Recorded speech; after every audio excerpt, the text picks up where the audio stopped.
menceritakan kembali dongeng berjudul Nenek Pakande dari dongeng Provinsi Sulawesi Selatan. Kalau ingin tahu ceritanya, dengarkan aku ya. Pada zaman dahulu, datanglah seorang nenek kepada suatu desa. Para warga desa menyambut nenek itu dengan tangan terbuka.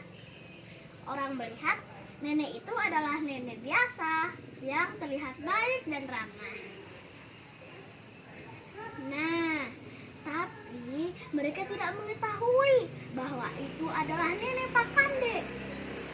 Nenek Pakande adalah siluman yang senang memangsa anak-anak saat hari menjelang sore ataupun malam. Semakin hari, semakin banyak anak-anak yang menghilang. Para warga pun menyelenggarakan musyawarah untuk memberhentikan bencana seperti ini. Karena mereka takut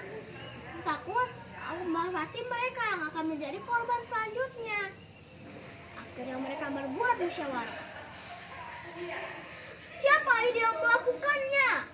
Kata salah satu warga desa. Warga desa yang lain pun menjawab, pasti ini ulah Nenek Pakande. Kita harus memberikan pelajaran kepada Nenek Pakande, kata warga yang lain. Warga yang lain juga menjawab, tapi apakah Nenek Pakande itu yang datang ke kampung kita dengan pakaian yang biasa dan sederhana? Katanya. Akhirnya ada juga yang lain menjawab, benar, kita juga harus memberikan pelajaran kepada Nenek Pakande.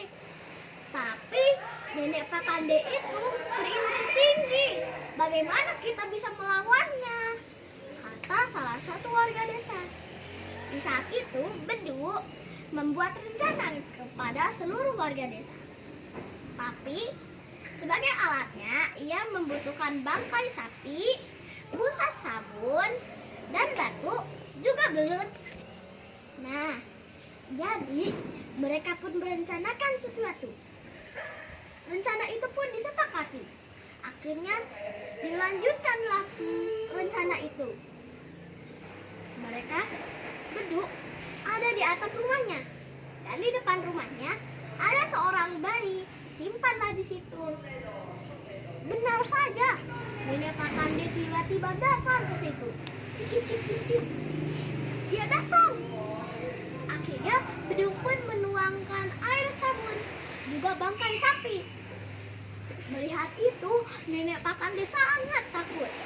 Ia berlari, tapi ia tergelincir dan kepalanya terhentuk batu besar. Batu itu sangat besar. Walaupun Nenek Pakande itu limbung, tapi ia memaksa lari. Ia terus berlari dan akhirnya pergi. Nah, sebelum pergi, Nenek Pakande berkata sesuatu. Awas kalian semua, aku akan tetap memantau anak-anak kalian di dalam cahaya rembulan di malam gelap. Dan aku akan kembali ke sini untuk membalaskan dendam-dendam. Maaf batuk. Dan untuk memangsa anak-anak kalian. Katanya mengutuk. Maaf batuk. Jadi keselak aku. Nah, cerita tersebut menceritakan bahwa anak-anak kalian jangan bermain di malam gelap ataupun menjelang sore, karena akan ada yang menerkam kalian. Nah, pesan moral dari cerita tersebut adalah jangan membiarkan anak-anak kalian untuk bermain di waktu yang tidak tepat.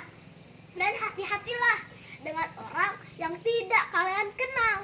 Nah, begitu ceritanya, yaitu cerita Nenek Pakande dari Provinsi Sulawesi Selatan. Maaf kalau ada salah kata ya, dan maaf juga tadi aku batuk-batuk. Suara Nenek Pakande itu agak sulit. Terima kasih ya, semoga cerita ini bermanfaat bagi kalian. Dan sekian, terima kasih.